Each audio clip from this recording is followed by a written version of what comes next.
This lesson is on area of a polygon, and the area of a regular polygon can be found using a specific formula for each shape.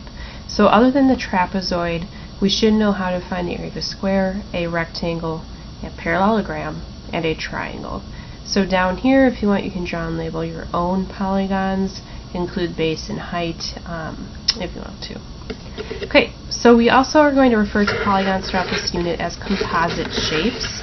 And composite shapes are really just when you combine two or more different kinds of shapes together to create one kind of irregular shape or an irregular polygon.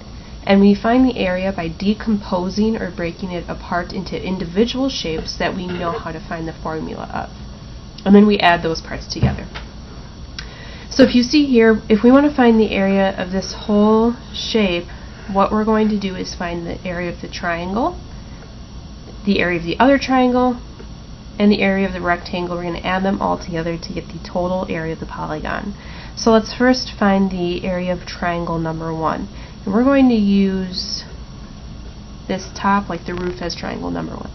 So the base is 20, so base times height, which is 12, divided by 2. Okay, so I know that's 240 divided by 2, which is 120. So the triangle area is 120 feet squared. Okay, the second triangle. So I know that this height is going to be the same as this height, right? Imagine moving this wall over here, it's the same height.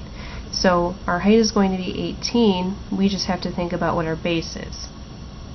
So if this whole base right here is 35 feet, and I want to find this base, what I'm going to do, I know this is 20. Okay, so the remainder, if this is 20, then the remainder here has to be 15. Okay, because 20 plus 15 gets me to that 35. So it's going to be 35 times 18 divided by 2. Alright, if I don't know what 35 times 18 is, I can do that off on the side. So 35 times 18, that's 40, that's 280. 5 and 3, add it up, 0, 13. So I have 630 divided by 2. Okay, again 630, I'm going to do that off on the side, divided by 2.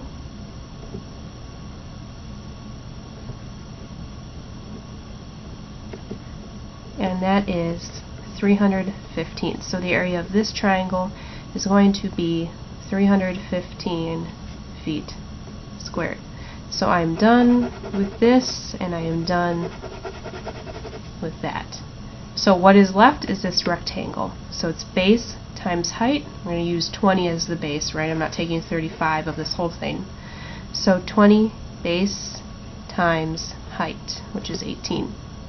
That is going to get me to 360 feet squared. So what I'm going to do is just add these together. So 120, 315, and 360. 5, 9, 10. So my entire area of the polygon is 1,095 feet squared. Okay? Let's turn the page or flip it over. And then you have these ones. So what I want you to do is try to find out and see if you can do it yourself on the back side.